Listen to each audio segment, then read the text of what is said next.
Halo anak-anak kelas 2, jumpa lagi kita di video kali ini. Nah, hari ini Ibu Lina akan menjelaskan tentang pelajaran tematik khususnya PPKN yang akan kita pelajari di unit 1 ini. Ya. Nah, untuk unit 1 tematik PPKN-nya kita akan belajar tentang keberagaman karakteristik individu, khususnya tentang suku dan agama. KKM-nya adalah 64. Ya, jadi anak-anak harus berusaha untuk mendapatkan nilai 64 ke atas ya.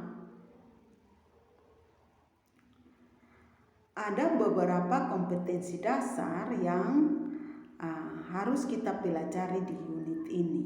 Ada 4 ya. Jadi yang pertama itu menerima keberagaman karakteristik individu sebagai anugerah Tuhan Yang Maha Esa di sekolah. Yang kedua, menampilkan kebersamaan dalam keberagaman karakteristik individu di sekolah. Dan yang ketiga, mengidentifikasi jenis-jenis keberagaman karakteristik individu di sekolah. Dan yang keempat, mengelompokkan jenis-jenis keberagaman karakteristik individu di sekolah.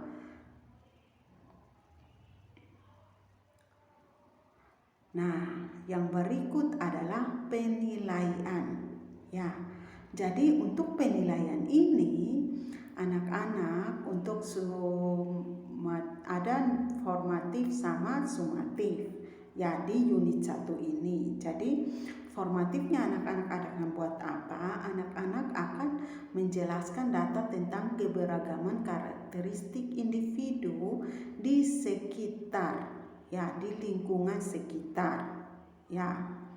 Karena anak-anak belajarnya secara online, jadi anak-anak akan menjelaskan tentang keberagaman karakteristik individu di lingkungan sekitar, tapi khususnya tentang suku dan agama.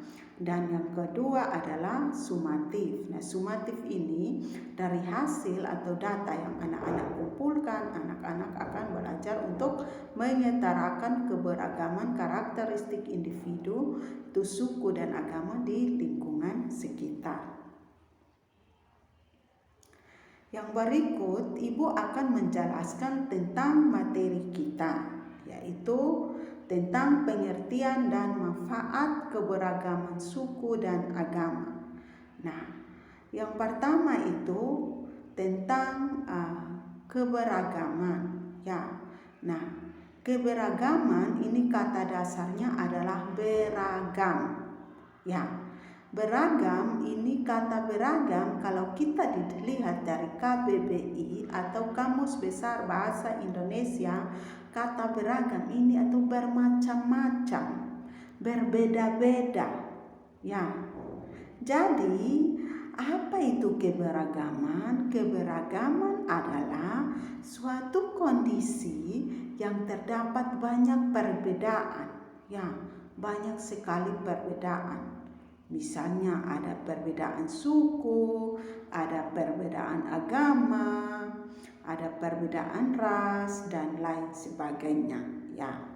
Nah, apa manfaat dari keberagaman ini? Manfaatnya adalah yang pertama ini adalah memahami beragam perbedaan.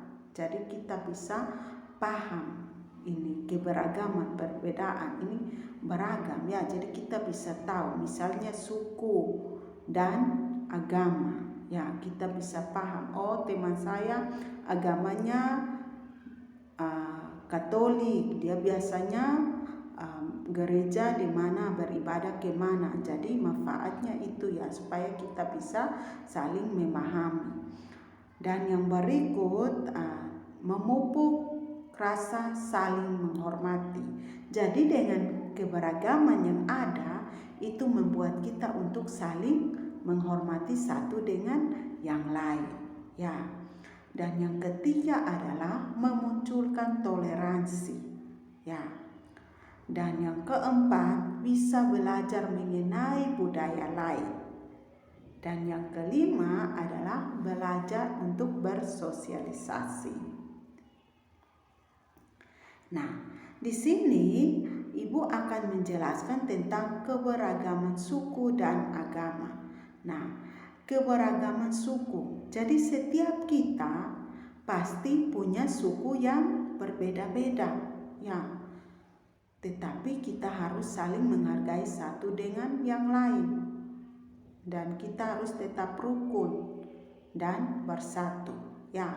Nah, contoh suku yang ada di Indonesia, contohnya ada suku Timor, ada Rote, ada Alor, ada suku Baduy, ada Sumba, Flores, suku Asmat, dan masih banyak suku-suku lain yang ada di Indonesia. Ya. Yang berikut adalah keberagaman agama. Nah, ayo anak-anak, siapa yang tahu ya ada berapa agama di negara kita di Indonesia? Nah, di Indonesia ini kita punya beragam atau agama yang berbeda-beda juga, ya. Namun setiap kita juga harus saling menghargai dengan sesama kita, ya, ketika dia melakukan ibadah, ya. Supaya apa? Supaya terjadi kerukunan, ya. Nah, agama yang ada di Indonesia ini adalah ada agama Islam, ada Kristen Protestan, ada Kristen Katolik, ada agama Hindu, ada agama Buddha, dan ada juga yang terakhir itu namanya Konghucu, ya. Jadi ada beragam ya, tidak satu saja. Nah, demikian materi yang Ibu Lina sampaikan hari ini, dan kiranya anak-anak bisa menonton videonya sampai selesai sehingga dapat menambah pengetahuan. Terima kasih dan sampai jumpa lagi di video berikutnya.